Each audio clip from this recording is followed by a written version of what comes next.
Bismillah. Le singe et le crabe. Il était une fois un singe et un crabe.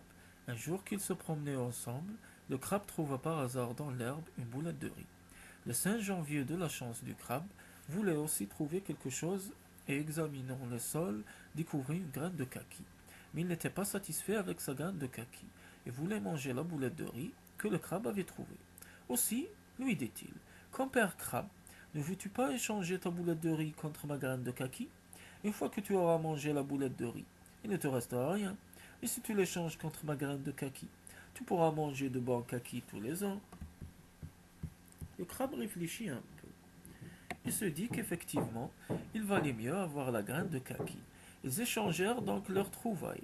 Le singe gourmand mangea immédiatement la boulette de riz et chacun rentra chez soi. Le crabe, une fois rentré chez lui, planta la graine de kaki dans un coin de son jardin.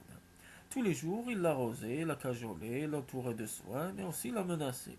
Vite, vite, graine de kaki, fais les bourgeons. Si tu ne te dépêches pas, je te pincerai.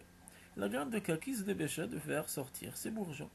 Ensuite, le crabe la pressa encore. Vite, vite, graine de kaki, deviens un bel arbre, sinon, je ne te dépêche pas. Je te pincerai. Et la graine devint un bel arbre. Et le crabe dit encore à l'arbre, vite, vite, fais des fruits. Si tu ne te dépêches pas, je te pincerai. Et l'arbre se dépêcha de faire pousser ses fruits. Les kakis mûrirent et le crabe se dit, enfin je vais pouvoir manger des kakis comme ils ont l'air bons.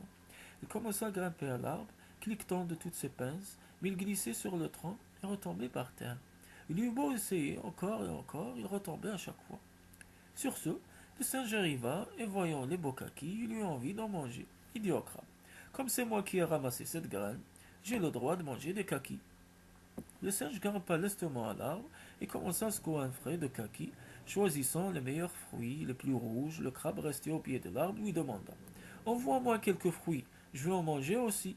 Le singe choisit un fruit encore vert, tout dur, et le lança de toutes ses forces sur le crabe, dont la carapace vola en mille morceaux. Constatant que le crabe était mort, le singe s'enfuit. Les enfants du crabe sortirent alors de sous la carapace brisée de leur pauvre maman et se mirent à pleurer.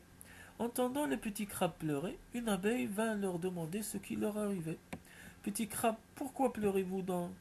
Notre maman est morte, le singe l'a tuée, répondit-il en pleurant. Quel méchant singe, pensa l'abeille. À ce moment, une châtaigne arriva et s'enquit de ce qui se passait. Petit crabe, pourquoi pleurez-vous donc? Quand la châtaigne apprit que le singe avait tué la mère des petits crabes, elle pensa, comme l'abeille, que le singe était bien méchant. L'abeille et la châtaigne se disaient qu'il fallait punir le singe.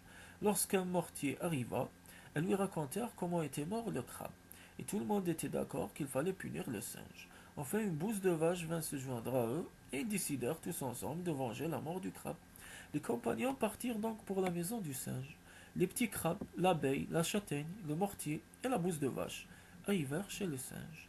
Celui-ci était absent et profitèrent de cette aubaine pour tendre leur piège. La châtaigne se cacha dans le foyer, les petits crabes dans le baquet d'eau, et l'abeille se posa au-dessus de la porte. Enfin, le mortier s'installa sur le toit, et la maison et la bouse de vache sur le pas de la porte. Chacun se tint silencieusement à son poste, attendant le retour du singe. Le singe rentra enfin, grommelant. Brrr, qu'il fait froid ici. Il s'assit au coin du feu pour se réchauffer, et à ce moment, la châtaigne brûlante lui sauta sur le dos. Aïe, aïe! Le singe, gémissant de douleur, se précipita vers le baquet d'eau pour asperger sa brûlure. Alors les petits crabes sortirent de l'eau et le pincèrent de toute leur force. Le singe, poussant des hurlements, s'enfuit lorsqu'il arriva à la porte. L'abeille, qui se tenait prête, le piqua très fort sur la tête.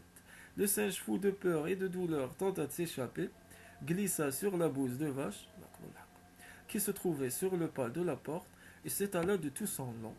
Le mortier qui attendait sur le toit tomba dans un grand fracas et aplatit le singe comme une crêpe. C'est ainsi que les compagnons vengèrent la mort du crabe.